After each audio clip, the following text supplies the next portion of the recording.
Okay, we're live. Okay. Welcome, everybody.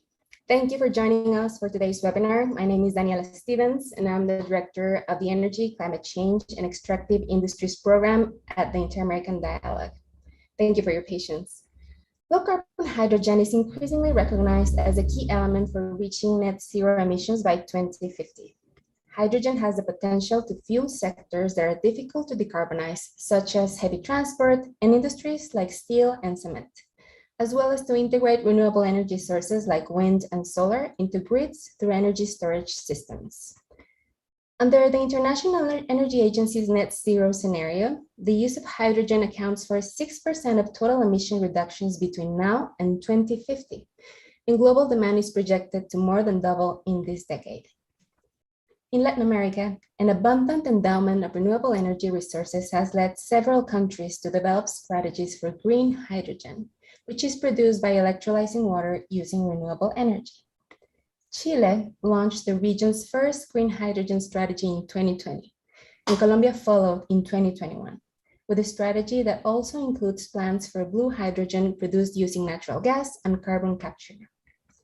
The International Renewable Energy Agency projects Chile and Colombia as the countries with the second and fourth lowest levelized costs of hydrogen production globally in 2050. And both countries are seeking to become major green hydrogen exporters. Still, the low carbon hydrogen industry is in its early stages, and there is much work to be done to make the region's aspirations a reality in terms of regulatory frameworks, attracting investment, and integrating hydrogen into energy systems. Today, we will learn about what is possible and what it will take from government officials advancing key policies and from private sector representatives studying the region's opportunities and developing some of its major low-carbon hydrogen projects. We're fortunate to be joined by a distinguished keynote speaker, Minister Claudio Huepe Minoletti, to discuss the promising opportunity of hydrogen production in Chile. Minister Huepe Minoletti has been Chile's Minister of Energy since March of this year, having previously served in senior energy roles under Presidents Michelle Bachelet and Sebastián Piñera. Before being named minister, he was director of the Center for Energy and Sustainable Development at Universidad Diego Portales and part of the advisory council for the first Global Sustainability Report of the United Nations. We've asked Minister Huepe to discuss what the new government's plans are for developing Chile's green hydrogen industry. After his keynote, I'll go ahead and ask a few questions and bring in questions from the public. So we ask that the audience answer questions using the chat bar. Welcome, Minister, and thank you so much for joining us. Well, thank you very much. So let me just mention very briefly to begin with what we are working on in general in terms of our energy policy goals and main drivers in this administration. As you are well aware, we are in Chile, in the process in this government of advancing what we would call to a new stage of development, a stage which of course thinks of development in a more integrated way, much more in terms of sustainability, with the transition to a fairer and also more sustainable society. So in this context, one of our main lines of action in this government will be what we call the fair or the just energy transition. It's the energy transition, of course, but adding to this to make sure that no one is left behind and that finally communities and the country is better after this transition than before. At the same time, we're very much focused on our issues of poverty and vulnerability. In Chile, we have still a significant amount of our population which does not have access to some basic energy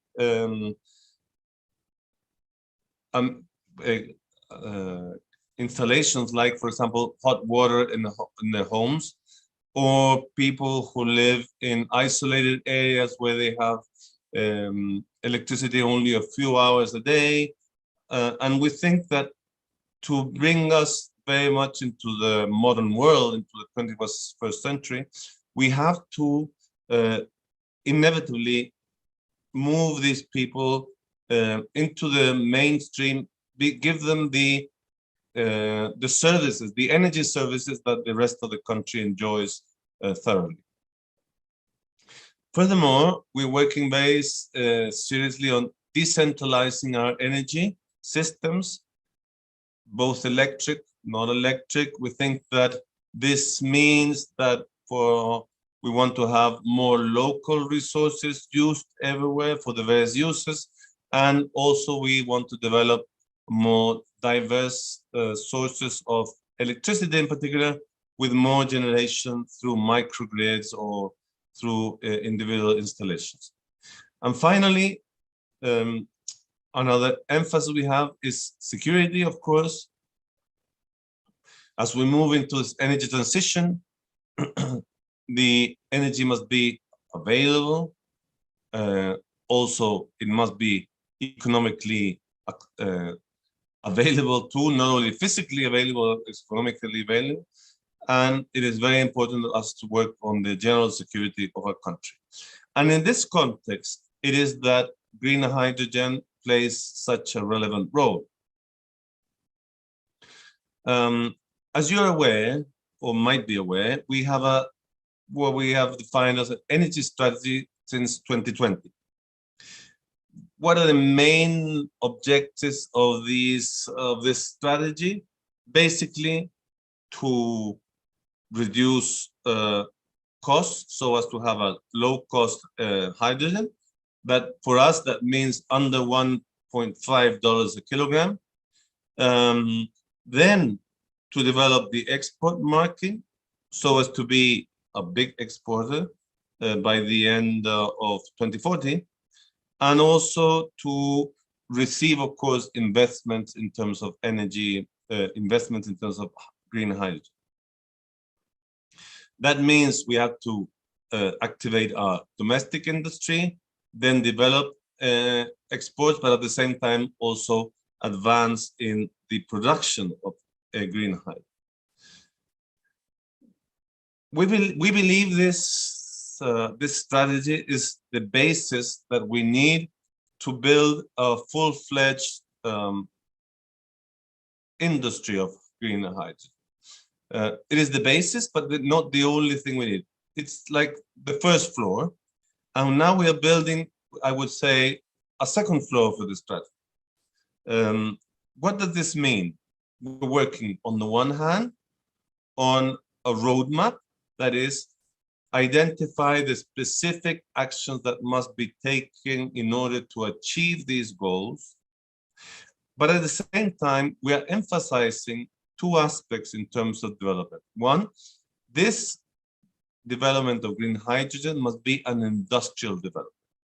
We have to have an industrial development at a country level in which we can participate in this development, actively participate, be not only a technology importer, but also participate in various aspects that we could have advantages on.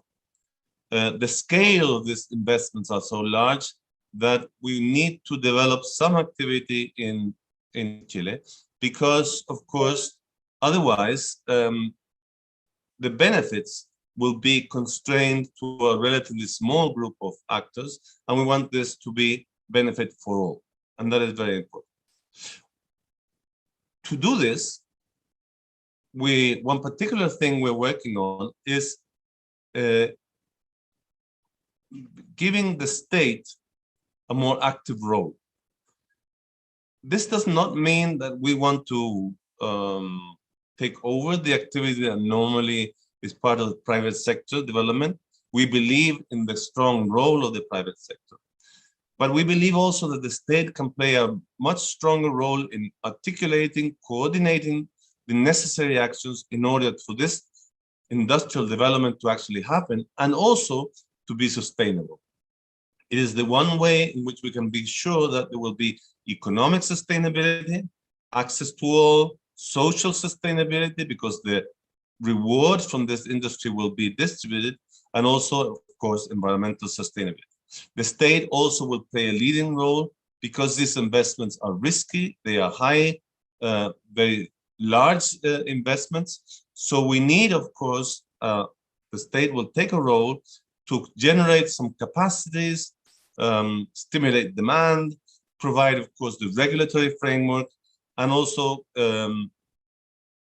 work maybe investing in some particular areas that will make this whole development much more fruitful, but also less risky for the investors and for the private sector that need to develop.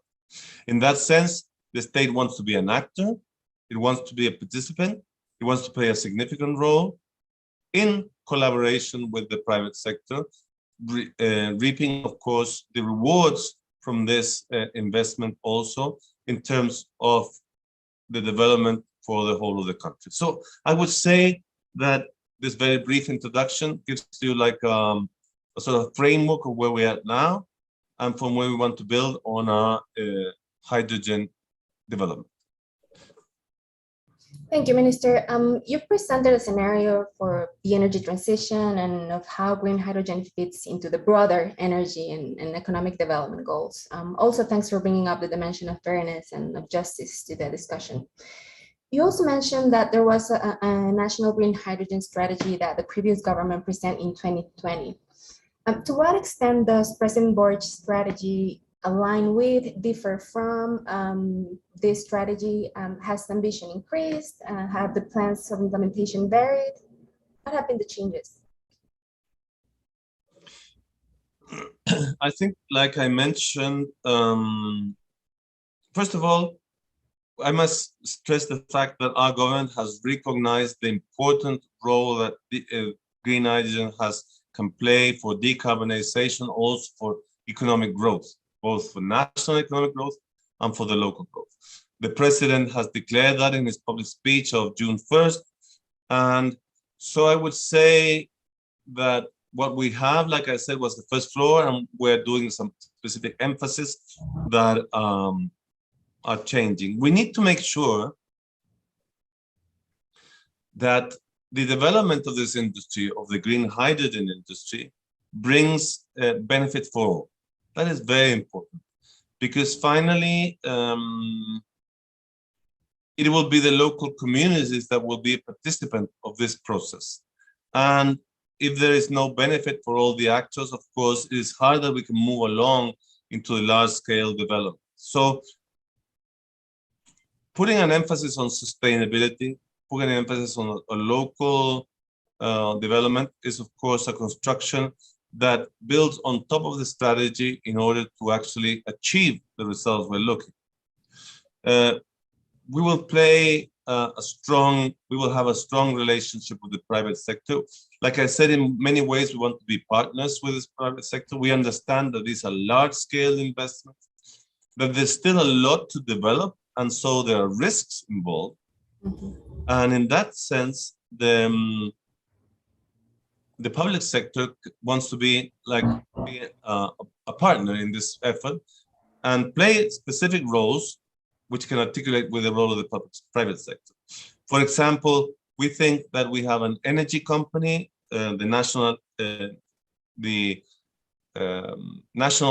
called Chilean National Oil Company, but we think of it more as an energy company that can participate in certain aspects that are relevant, for example, in some infrastructure developments, or even in some risk-taking. There is experience in that. For example, we have a large LNG terminal in Chile. It was built in collaboration between the private and the public sector. So we think that this is something in which we can collaborate. And of course, we can help the private sector to make sure that as they use demand, all the relevant aspects of the development of the green hydrogen industry will be in place so that this can be a smooth process. Because of course, there's also always the risk in this of, matching supply and demand in the right moment so that there is no either moment in which there is demand but not supply, or vice versa. So I think the state can play a strong role. So it's a collaboration with the public sector, with the private sector, I'm sorry, that can get take us to our objectives. Absolutely. Can you dive a bit deeper into what specific export opportunities do you foresee that these partnerships will produce? Do you envision fuels, commodities, exporting technologies? For us, of course, there are several diverse opportunities and we're exploring all of them. First of all, we think, of course, there's an interesting opportunity to export and to establish long-term relationships with countries that need hydrogen. That is important. But at the same time, I think there are opportunities for a country to move beyond the production and export or use of hydrogen. And it's developing the industry, which will be relevant all around the production and demand of hydrogen. In this sense, of course, there is the technologies, renewable technologies, which we hope we can start participating in. There is, of course, the actual parts of the hydrogen value chain, like electrolyzers, for example, which is so significant. So we want to identify where we can make significant contributions and be a relevant actor so we can participate in it. I think we have to think this as an opportunity, like I was mentioning at the beginning, not only to think of this project or specific hydrogen industry, but the whole industrial development can be done around hydrogen. And there are lots of opportunities. There are technical innovations that can be done. There are uses, there are new uses. There are the transformation, of course. There is a whole shipping industry that we think is very valuable, which would also decarbonize commerce in general. So we think there are various opportunities and we are open to all of them. We are working to see where we can have more strength so as to focus our energies in those areas, and we can sort of increase the impact of what we develop in terms of hydrogen. Thanks, Minister. In the interest of time, we're just going to take one more question from the audience. The question is, how are you planning to attract the investment required for the development of the whole hydrogen value chain? Oh, that is an interesting question. We are working on that at the moment. We think, of course, there are certain aspects as we are doing from now, because, for example, we are speeding up the end of fossil fuels and electricity makers. This will bring about, of course, opportunities for investment in renewables and new renewables, and this will generate, of course, space for other uses like hydrogen. But we also think we have created a committee within our institution, which is called Corfo, which is like an institution that of development. This committee will define policies, but also actions to incentivize and to speed up the introduction of hydrogen. What kind of things are we considering? For example, the whole environmental aspects, which are very relevant, they are complex and exceed to a great extent what happens in a specific project. So we think that as a government and a state, we can advance this kind of studies, identify the bigger issues, and put them in relation and put them to as a public good to the private sector, so they can be known by everyone and will reduce significantly the costs for the private sector. At the same time, we think that our company can invest in the national company in some infrastructure that will be used by more than one project to also simplify, make it easier, reduce transaction costs in a way, so that these projects can be developed on their own and reducing part of the risk. We're also working on developing a finance area.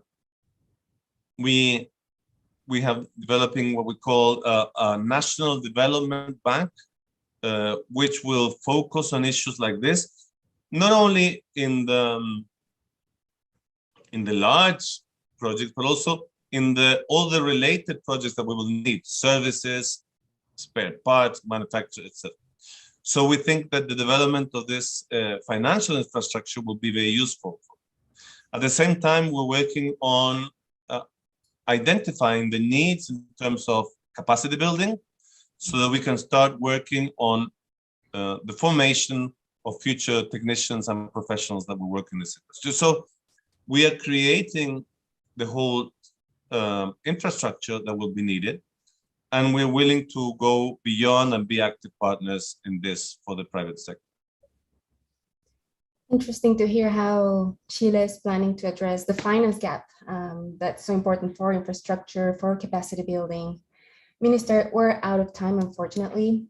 So on behalf of the Inter-American Dialogue, I want to thank you for your time. We'll be watching with great interest the developments in Chile, and hopefully we can have you back again at the dialogue as these fascinating plans unfold and the public, the Latin American public, has more and more questions and more to learn from the Chilean experience. So thank you very much again. Well, thank you. And we will be having more activities like this to promote our interest in development of the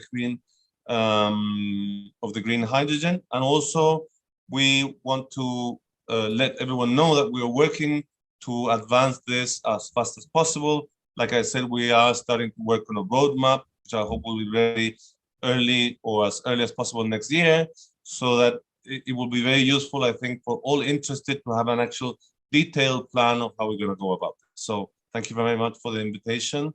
And I apologize for not having been able to be longer, but so I think it has been useful.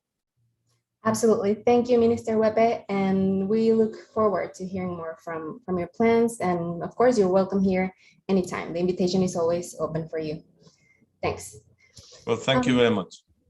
Up next, we have a stellar panel of experts, of private sector representatives to discuss some of the same issues around the prospects of low carbon hydrogen in the region. Joining us, we have Hans Kuhlenkamp.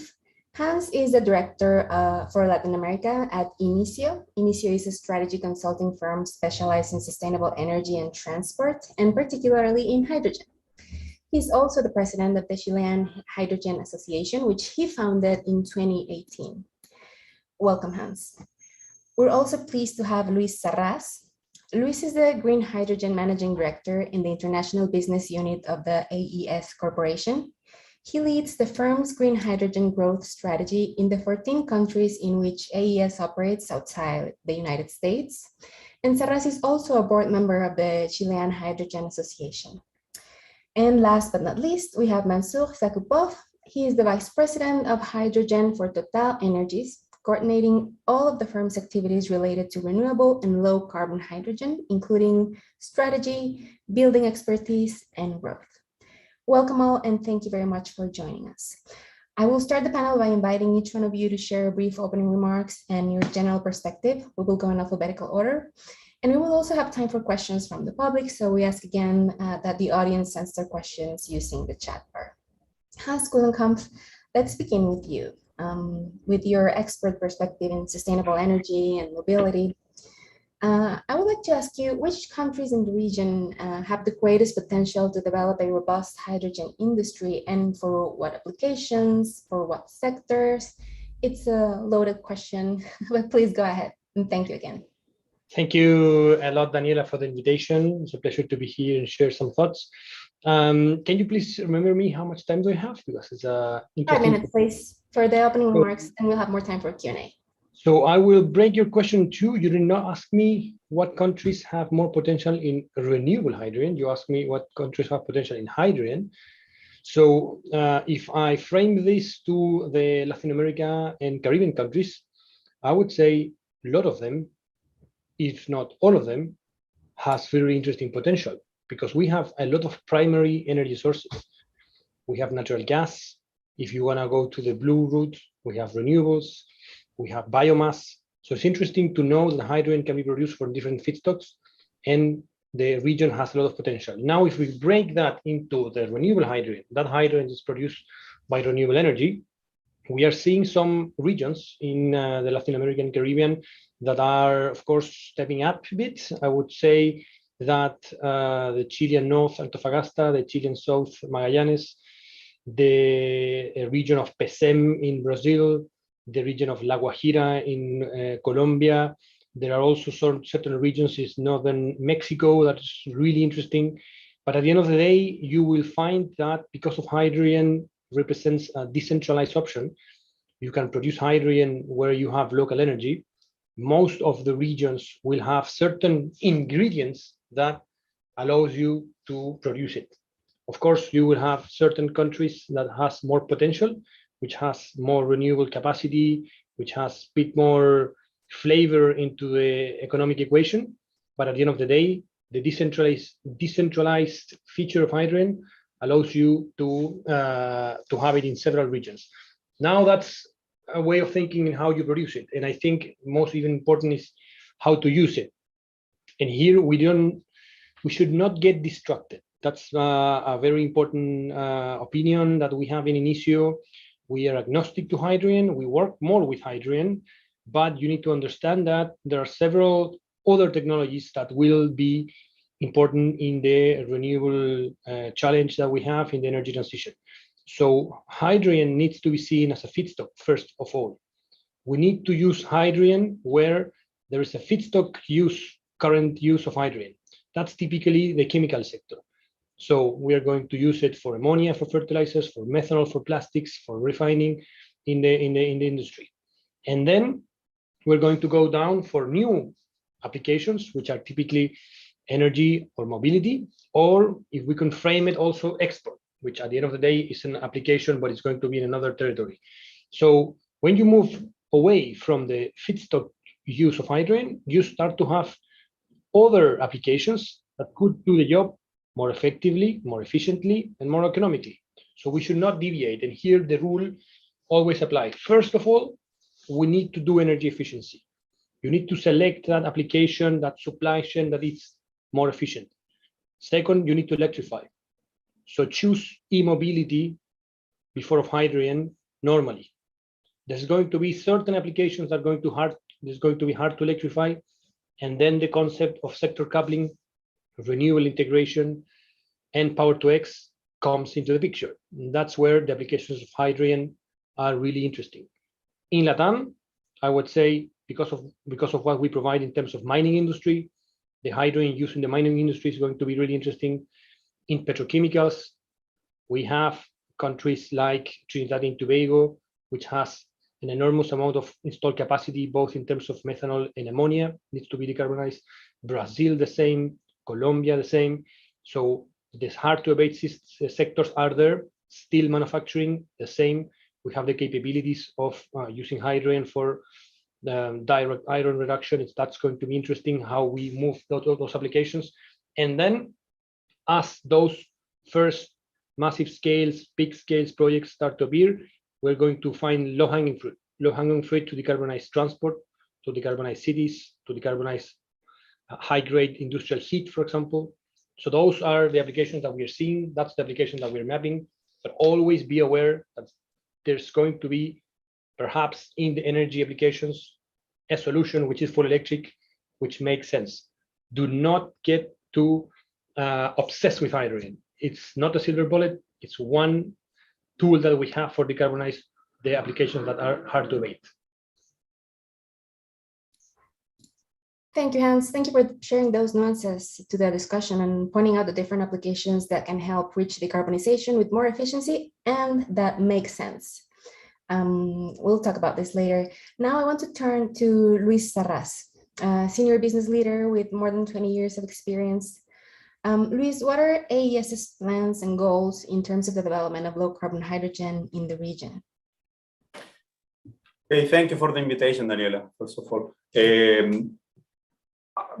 Before to go straight to the question, I would say that we should try to pass a couple of messages today about what is happening in this industry. I think basically what we are seeing today is a process when we will have the opportunity to decarbonize industries that are not easy to decarbonize using just electricity, as was mentioning before Hans and also the minister.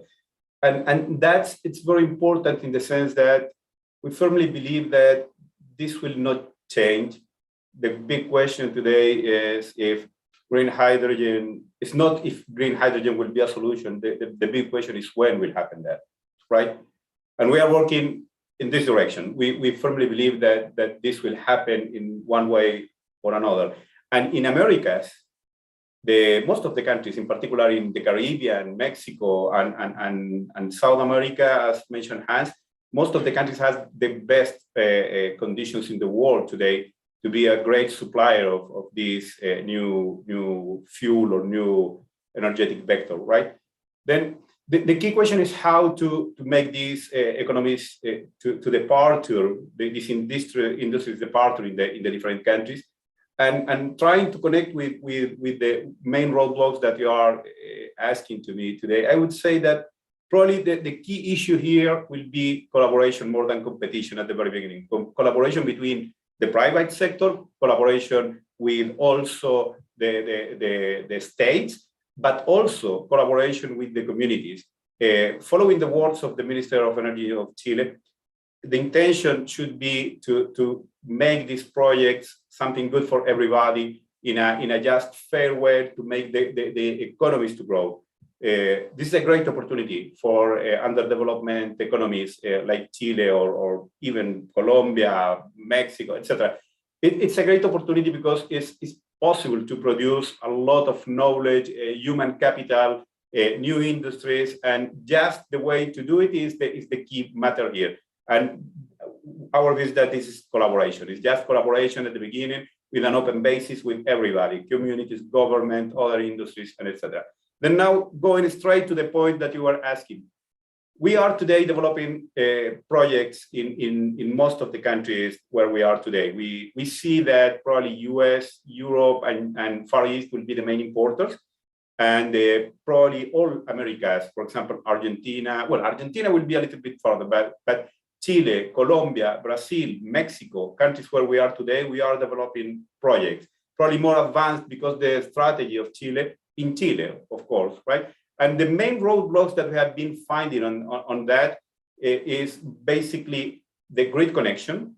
Depending on the economies, the countries, and the regulation, the connection to the grid will be something that will be or expensive or difficult. The second big question that we have here is the use of the land, the coordination to define the hubs of hydrogen, how this will be defined. And this will be very linked with all the regulation that is needed for the use of hydrogen as an energetic product and not as a chemical product, right? It doesn't mean that we need to wait for this regulation. It's very hard to define regulation for an industry that doesn't exist. But we need to have our minds very open, and as far as we move in our projects, try to collaborate with governments to define the required regulation.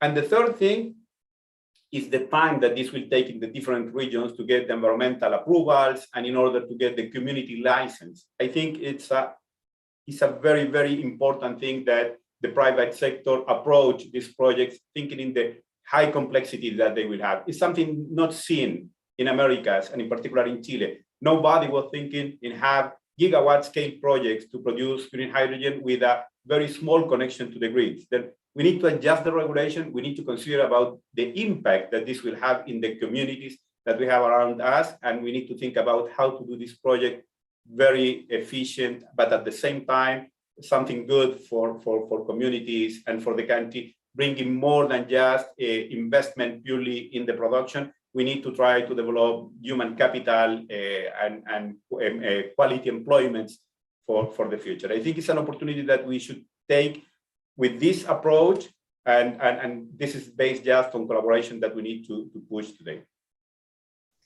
Thank you, Luis. You brought up an important issue of public-private partnerships that Minister Wepe also highlighted, but also the local communities that can derive co-benefits from technological developments, development of human capital, environmental protection. So I hope we can discuss that further in the Q&A, as well as the issue of regulation. Let me turn now to Mansour Saklipov. And I would like to start with the same broad question. What are Total's plans and goals in terms of the development of low carbon hydrogen in the region? Thank you. Thank you, Daniela. So first of all, Total has become Total Energies because that's the way for us to underscore our transformation and our net zero by 2050 ambition. And as part of the sales mix that we envision for 2050, we believe that we can achieve 25% of the sales mix to come from the new molecules, chiefly hydrogen and its derivatives. And the way we plan our roadmap to achieve that goal is by kickstarting our hydrogen activity to help our refining to decarbonize, because our refining is a major consumer of gray hydrogen. We are also acting on infrastructure development and the hard to electrify demand, because we are an actor of terrestrial mobility, but we are also an actor of aviation and bunkering. And then we are seriously looking into developing mass production, and that's where we see great potential for Latin American countries. And just to give you maybe a couple of very concrete examples, starting in Chile, as you know, Patagonia has exceptional wind resource with very high load factors, and the advantage also is that it can ship to the Atlantic basin or to the Pacific basin. And there, Total ERM, which is an independent power producer, of which Total Energies as a key shareholder, has secured some land, which will, in Magallanes, which will enable up to 10 gigawatts of wind power generation that could feed probably in phases, of course, but up to 8 gigawatts of electrolysis to produce up to 0.8 million tons of hydrogen a year. So something that we plan to chiefly export, probably in the form of ammonia, but we'll be very keen to look at the domestic uses and maybe growth of an industrial cluster in that area. Nearby in Argentina, we signed an MOU with the province of Terra del Fuego, where the wind resources are as exceptional, and where we are already producing natural gas since many, many years. And the intention there is to look at also projects of onshore wind to hydrogen type. And then we're looking at we're following up the call for tender that is about to start in Uruguay for offshore integrated projects, offshore wind to hydrogen. And beyond these three topics, which all of them are wind, we are looking at other opportunities. We're scouting either existing projects or looking at originating projects from scratch, not only in wind, but also in solar and in blue hydrogen, because in some countries, the gas resources are very abundant, as Hans said. Thank you, Mansour, and thank you for reminding us of Total Energies' 2050 net zero scenario. I would like to also discuss this further in the Q&A.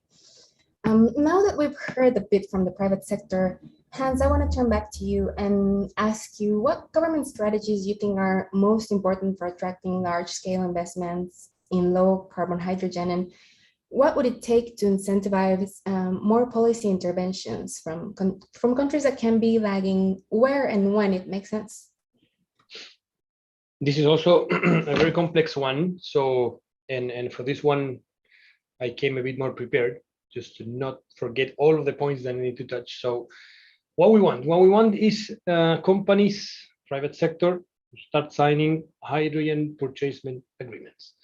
No, and for that, we need to check a big list of things, which are multivariable, multisectorial, and it's hard to put it in one line. First of all, we need to support and we need to enhance the demand of hydrogen, the offtake of hydrogen. And when we are in LATAM, we can divide those into two groups, the local demand and the international demand. So from an international demand, governments need to understand what role they want to play in this new geopolitics. That's diplomacy, and that's ongoing. And we can showcase example, Chile with several MOUs, but also now Colombia, and maybe the number one player in this ecosystem is Australia, which is everywhere in their geopolitics of hydrogen. So that's one way, but then we have the local one, and the local one, it's more tough, it's more complicated, but governments, most of the governments in LATAM, they own certain industries. In Chile, we have, for example, mining industries, and in other jurisdictions, we have, of course, refinings. Those are hubs of demand that governments can start to push to have certain amount of hydrogen that needs to be decarbonized. So we are able to kickstart with megawatts, hundreds of megawatts, and then reach the gigawatt scale towards 2030. So demand boosting is very important.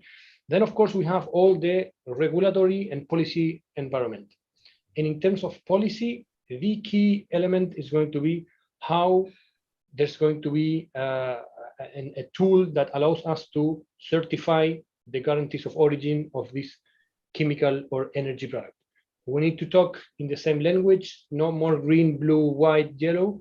It's either low carbon, it's either renewable hydrogen, but we need to have a way in which we can make sure that we are buying the premium product or not, because that's going to be adjusted by price.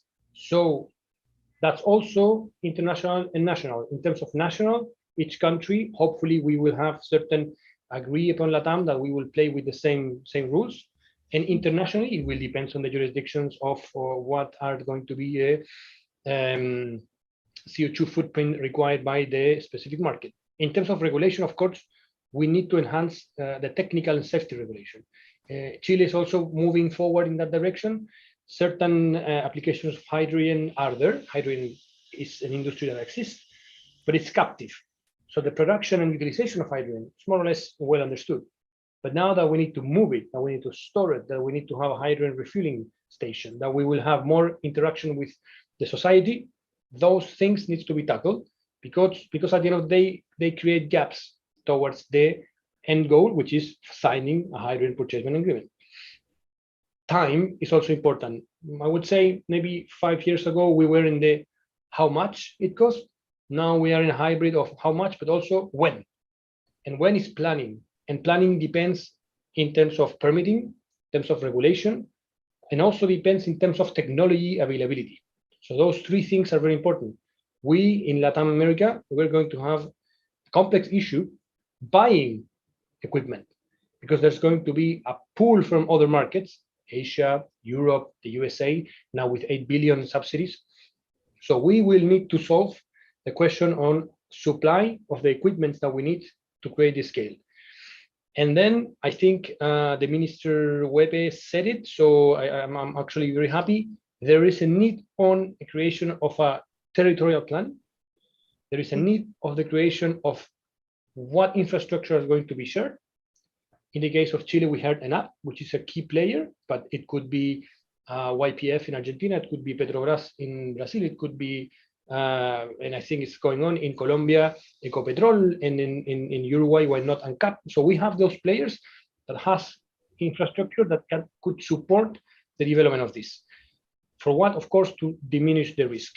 So all of these things that I just mentioned add to the equation to diminishing the risk and putting the system more close to the signature of a hydrogen purchasing agreement. This is going to be crucial. This is going to be public-private collaboration because there are so many gaps. And again, I think territory and the social aspects are key. We are here to develop this industry for the people, for the territory, for LATAM, because it's an incredible opportunity that we have. It's not about hydrogen, it's about what hydrogen enables. So it's zero-emission steel, zero-emission fertilizers, zero-emission transport, etc. That's the key. Thank you, Hans. So what is realistic to expect in terms of what you just mentioned, local and international demand growth, a realistic time and access to tech availability? You're the realist here. What can we expect in the next decade, for example? In terms of time? Of time, of technological availability. So what we are seeing right now, we are seeing, let's try to break three markets. So the US, Europe, and Asia. Let's start with Europe. With Europe, what we are seeing is doubling the last target, which was called 2 times 40 gigawatts in-house, 40 gigawatts outside the European Union. Now, because of the Repower EU program, which is an answer to the crisis that we have in Ukraine, we now are aiming at 80 gigawatts, more or less, extra. So that 80 gigawatt extra will come with a lot of subsidies, will come with a lot of aids, will come with a lot of supports. In Europe, you have several programs. Means that the electrolyzer manufacturing will evolve, will scale up, and we in Latam, maybe we will have lower prices because the industry is scaling. It's clear that Europe will demand hydrogen derivatives. So it could be hydrogen, it could be ammonia, it could be methanol, it could be e-fuels. So that's something that it's really there. And the targets are sooner than 2030. The program like H2 Global are aiming at 2026, 2027, but there are certain things there. Now the US just launched, if I'm not correct, $8 billion in subsidy for the creation of hubs.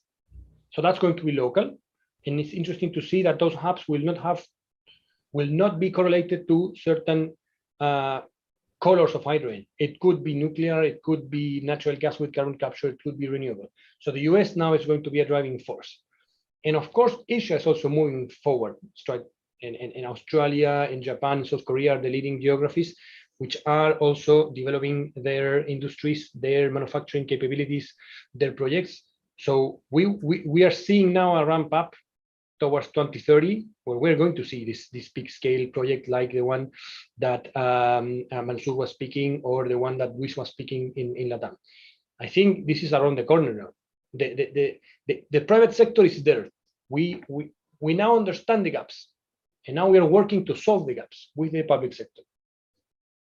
Thanks, Hans. And by the way, if our panelists, Mansour or Luis, have a reaction to Hans' response, please feel free to intervene or to raise your hands, because I saw you both nodding. So if you would like to add something to the question, please feel free to go ahead.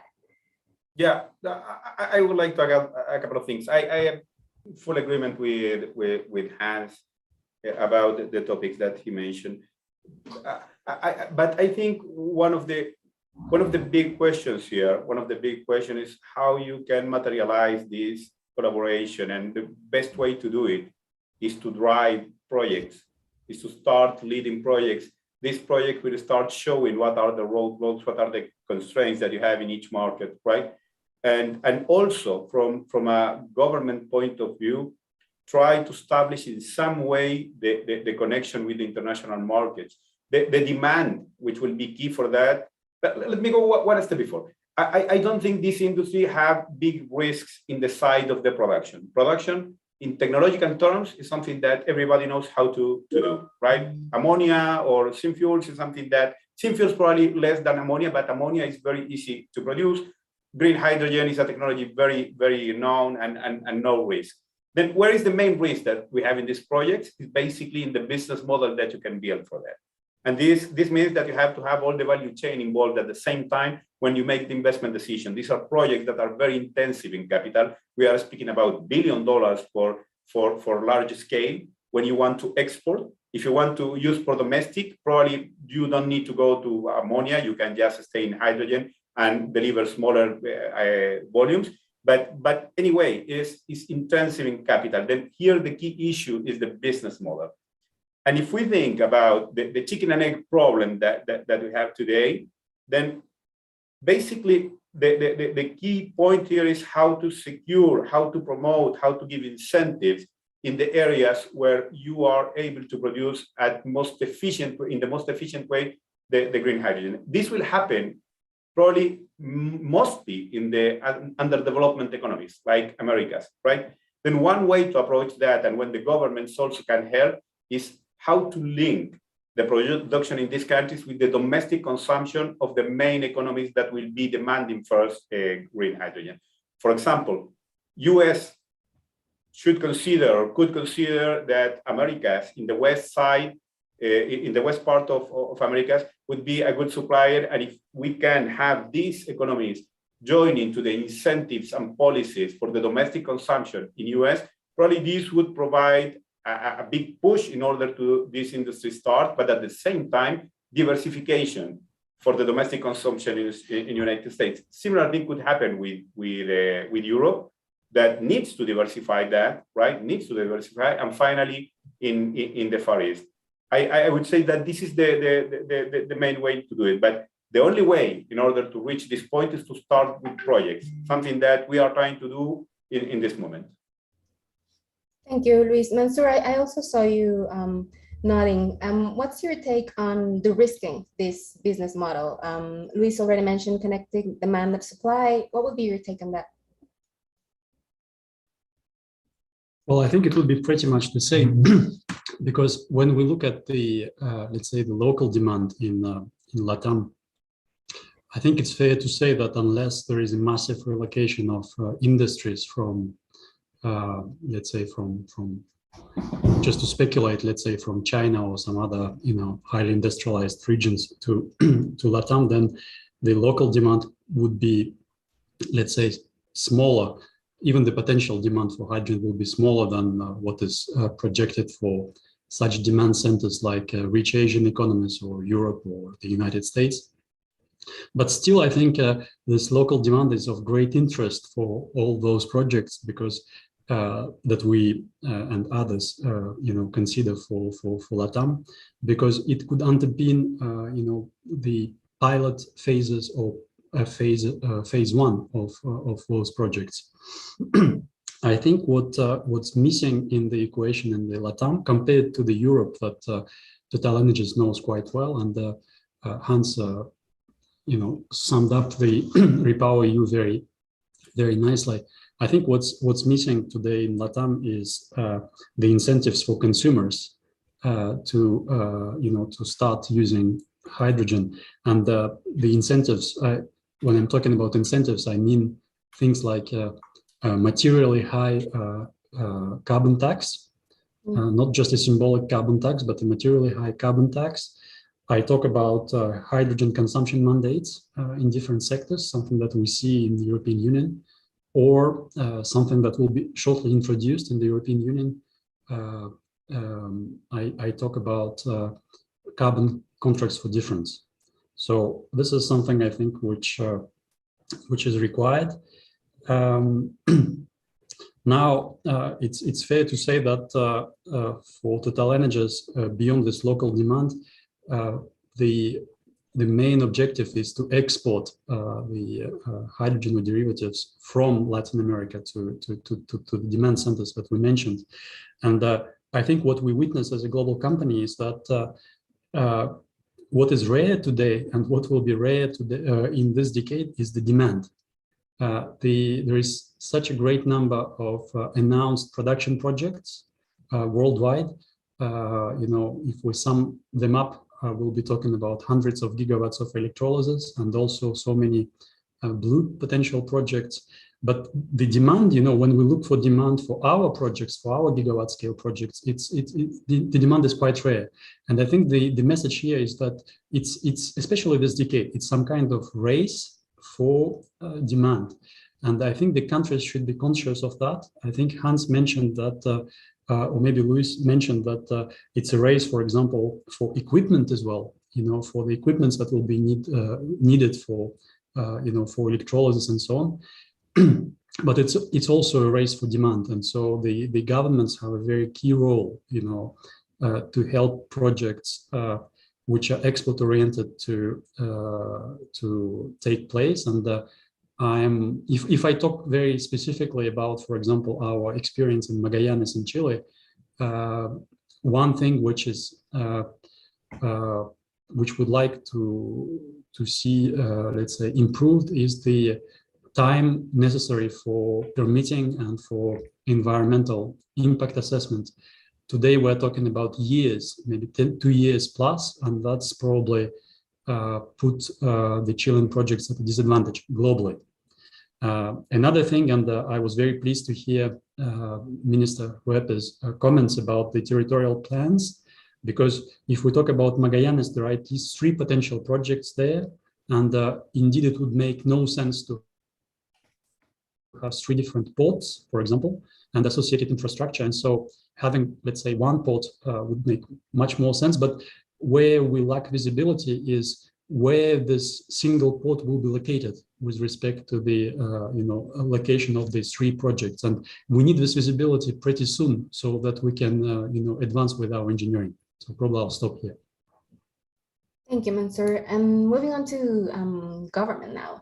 Have your firms been involved in the development of regulatory frameworks, national plans with policymakers?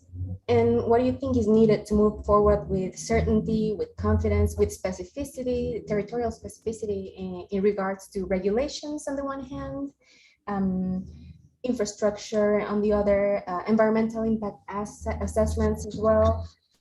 It's another complex question, but let's start with you, Hans. So just to give a bit of context on where we are in terms of strategy, we already, of course, have the Chilean one, the Colombian one, and just released the Uruguayan one. And under work, we have the Costa Rican one, Panama, to be launched Peru, Ecuador, Argentina, if I'm not correct. So we are going to have lots of national hydrogen strategies in the region, which is excellent. But now we need to go to this second level that the minister mentioned, where we go to the regional plans. I think that's where we need support to solve the gaps. And when I say solve the gaps, we always need to pay attention to the time variable, because there's going to be hydrogen projects. Yes, in 2035. We are going to solve this, yes, in 2040. But the problem is that we need it now, because when you analyze the trajectories of decarbonization, the impact of climate change, we need to solve these type of things toward 2030. And if you're a mining industry and if you want to buy a mining fleet and it's going to long 10 years, you need to do the purchasement in 2025. And when you're a shipping industry, it's even more complicated. So now is the time. So now everything that we do, I think we need to remove, not remove, but we need to avoid only to think in cost. Now we need to start to think in time, which is correlated, of course. So moving those national strategies into a territory, that's what we need. In terms of projects, but then also in terms of how do we solve the financial issue? Can we bring blended finance, flexible, different types of ways on how to share the risks towards the billion project investment that we will require? For me, that's the critical things that each government needs to start. I think the plans of Chile, and again, sorry for the audience that we are mentioning Chile a lot because the 3 of us are working actually in Chile, but now as an example, Corfo, which is not from the Ministry of Energy, is from the Ministry of Economic Affairs. They will launch a hydrogen committee in Chile, hydrogen commission that will work these topics. And I applaud this this idea, this challenge that we have, because not only we need public articulation, public collaboration, we also need public-private. And in Chile, to move all this project toward the territory and define where is the port, at what side of the Estrecho de Magallanes, because there are projects that are on one side and projects that are on the other side. We need those type of things to be solved through private-public partnerships. And for me, that's the key. And we have 1 year. That's what we need. We need to solve these things in 1 year from now. So the financial investment decision are reached by the end of 2024, beginning of 2025. And then the classic engineering work starts. That's for me what we need towards the goal of 2030. Okay, Hans.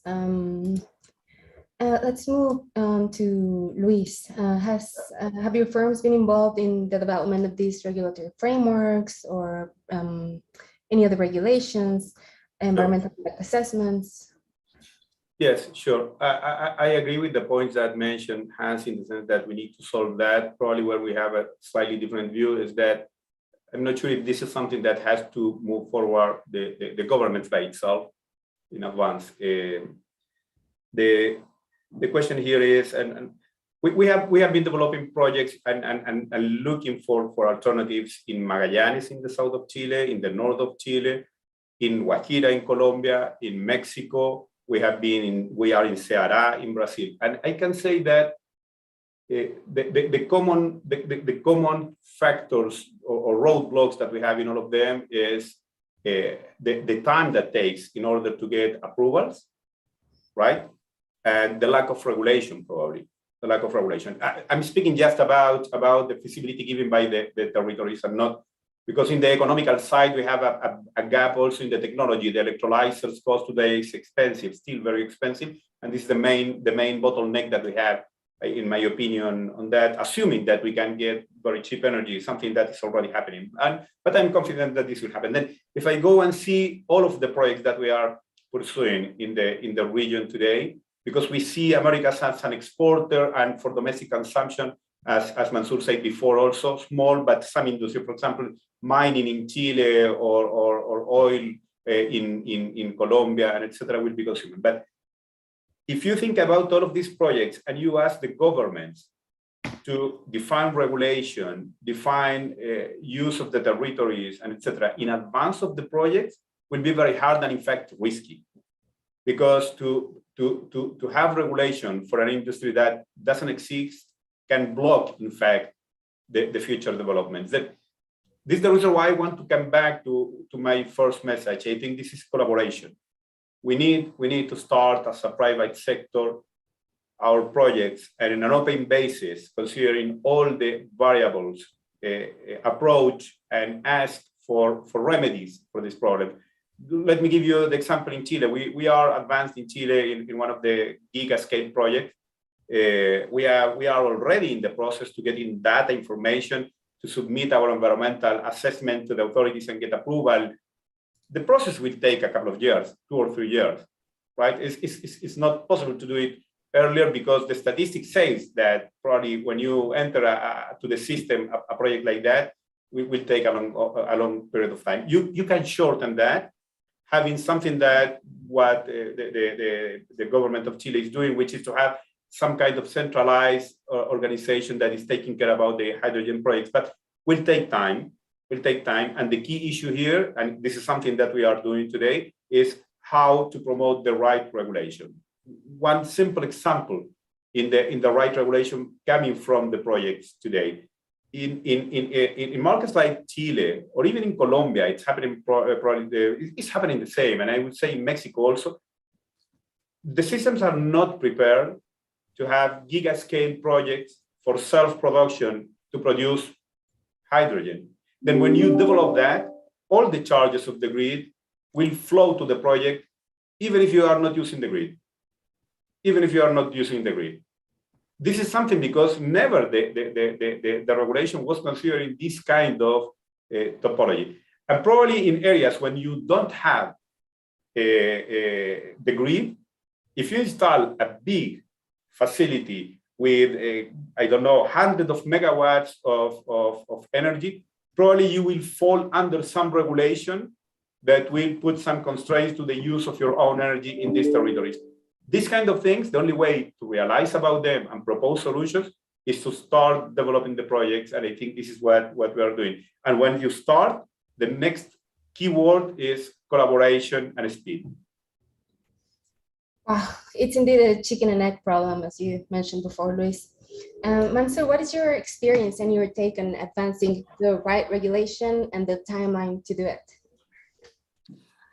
Yeah, I think in a general sense, because Europe to some extent is probably in advance on some other regions with respect to the regulations in the decarbonization space and hydrogen, and because TotalEnergies is a European company, we've been very involved in advocacy work, and I think we can. Let's say we can benefit from that experience in explaining what are the good levers for Latin America. And certainly the intention as part of our projects is to be more vocal, is to become more vocal on on these aspects. Now, I fully echo what Hans and Luis said on infrastructure, on collaboration, on permitting, streamlining. I think the only thing that I would add to that is, because we're still in the in the period where, if we talk about the green hydrogen, we're still in the period where the electrolyzer capex is very high, and all of us hope for the learning curve effect on that, similar to what we've witnessed in the photovoltaic solar, for example. But it's still the capex is still very high. I think at some point the governments should be ready to grant some fiscal incentives, if that's the last lever that needs to be activated for the projects to fly, especially the very first ones. So I'll stop here. Yes, thank you. Maybe I can give only one example. That's what happening in Colombia. We received the news a couple of weeks ago that there are some extension of what is supplied by law into the renewable electricity sector, now extending to the hydrogen. So those are also good news, and that could be replicated also in other jurisdictions. Yeah, and I was going to ask, besides lack of regulation, what other roadblocks have you encountered? Is it perhaps commercial entry, and how are your firms planning to address them, or what would you suggest? Let's begin again with Hans. So at the end of the day, we're looking for a certain demand. So volume, timing, price, and everything is interconnected. The price will depend on the premium content or the premium feature of it, which will depend on how do we certify this.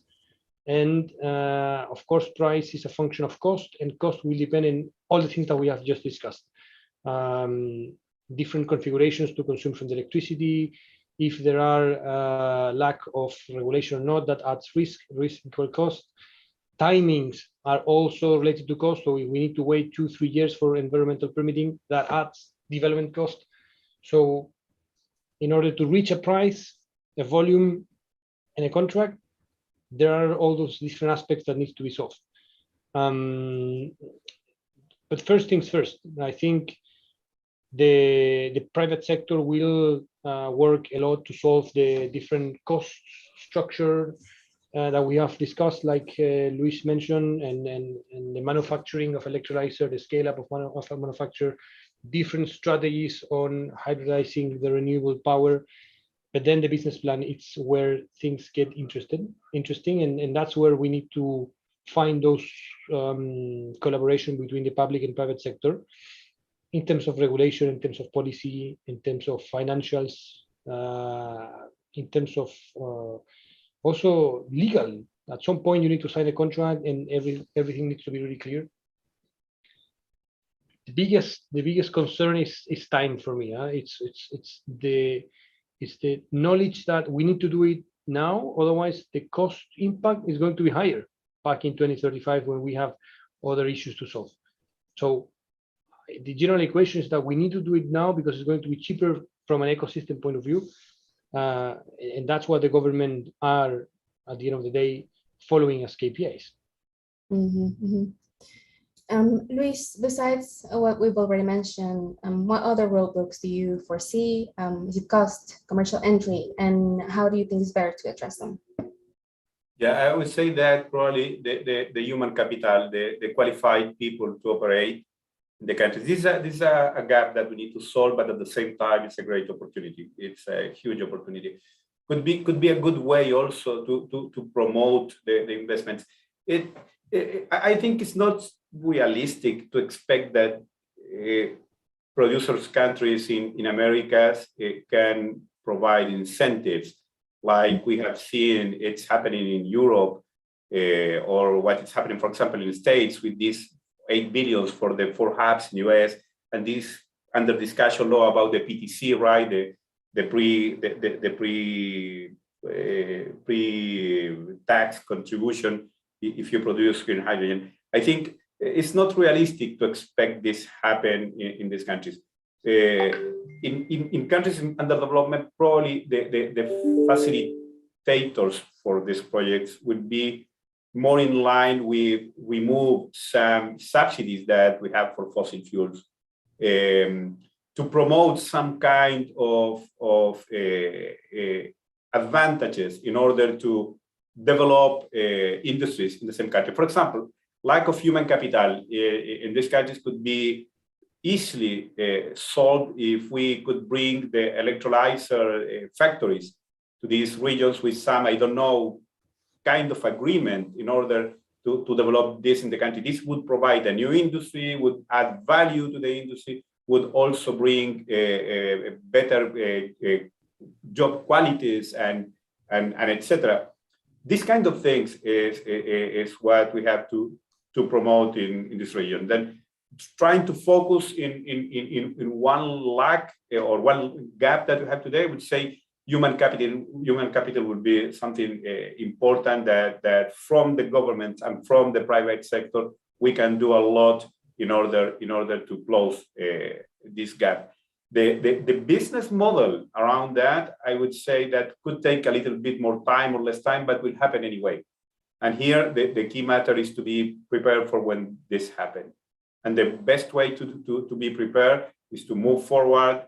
Sorry for repeat the same concept, but move forward with projects. We need to put at risk some level of capex in developing the projects. These are projects that are not cheap to develop, but if we really believe that this industry will take off in a couple of years, as is doing many players in the industry, we need to move forward and start thinking in the gaps that will come a little bit later, like human capital and these kind of things. Yeah, tapping on government coffers will be complicated, especially in times of economic recovery, high inflation. Mansour, what's your take on these challenges? I do think that the human capital is an issue, especially for remote projects located in remote regions, but it's also an opportunity, as Luis said. The second thing is what we see in some countries in LATAM is lack of visibility on land availability and status, especially sometimes when it's state land.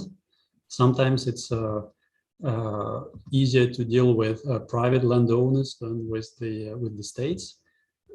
So what we see in Uruguay, with this first round, certainly it's not onshore, it's offshore, but it's a way to structure the, I would say, the monetization of the potential of the territory, in that case offshore, in a transparent way. So I think this is something that we would be interested in seeing in other countries and onshore. And my last comment would be probably to explain a little bit what I meant by fiscal incentives. I fully, I hear and I fully agree with what Luis said, that we shouldn't be very optimistic about that. But what I'm talking about is not about, let's say, reducing existing state revenues, but I'm rather talking about incentives like, for example, tax holidays for a period of time on new sources of revenues. You see, so it's a choice for a government between, let's say, a smaller government take on a project that will be developed, or basically big stake in a project that will never happen. Great. There are very creative ways to incentivize fiscally without subsidies. This has been such a fascinating conversation. Unfortunately, we're running out of time, but I do want to give each one of you the possibility of sharing some closing remarks of whichever angle you want to tackle this. Please go ahead, Hans. So, closing remarks. It's not about hydrogen, it's about what enables hydrogen. And not only hydrogen, renewable electricity and other renewable fuels. And the understanding of the potential of the region, Latin America and the Caribbean, to create these sustainable industries that will supply sustainable materials or sustainable added value to the rest of the globe, it's very much game changing. And then we have gaps. We have an enormous amount of gaps. We have discussed it. The way to solve it is through collaboration, through public-private partnerships, but always paying attention to the bigger picture. The bigger picture is climate change, and that we have time. We have gates that we need to check in time. So we don't have to lose time. We need to take the decisions, bold decisions, collaborate, and solve this together. For me, that's the key message. Thank you, Hans. And we can hopefully have you again to keep this discussion ongoing and also discuss about other technologies besides hydrogen. Luis, closing remarks. Thank you. I will repeat the same. I think this is a big opportunity of sustainable growth for the countries in the region. I think that's an opportunity that the only one that can break or not use is the same countries, is us.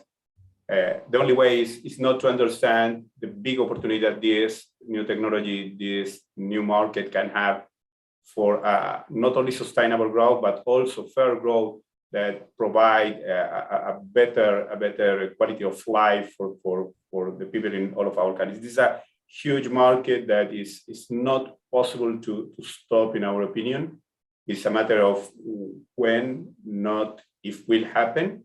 And the only way to move forward with that is with starting with projects and collaborate.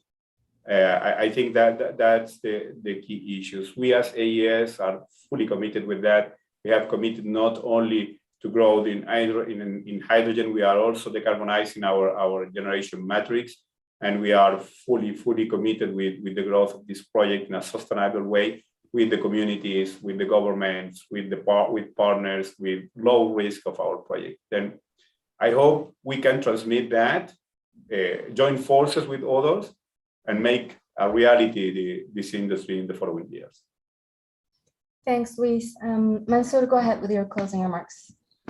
Thank you. So first of all, I think I'm very glad that nowadays we are not having discussions about whether hydrogen is good or not, or whether it's a part of the solution for climate change, but we are talking very specifically about the enablers. So that's very encouraging. The second thing I'd like to say is still for this decade, we see the hydrogen journey as a race for demand. The demand is a bit slower than the supply to take off. And I think that the governments of the LATAM countries could play a very positive role to ensure that the this emerging demand will be captured by projects, production projects in LATAM. And I think that they can do that by continuing the efforts in streamlining the procedures and also thinking creatively about the territorial plans and not, I think, excluding by principle the question of fiscal incentives. Thanks, Mansour. Fortunately, we're out of time, but on behalf of the Inter-American Dialogue and our program, I want to thank our panelists. The invitation is always open to AES, Total, and Inicio to keep discussing these and other important topics. I want to thank the attendees and to my colleagues for helping to organize this event, and we look forward to seeing you soon at our next event. Thank you and have a good rest of your day. Thank you.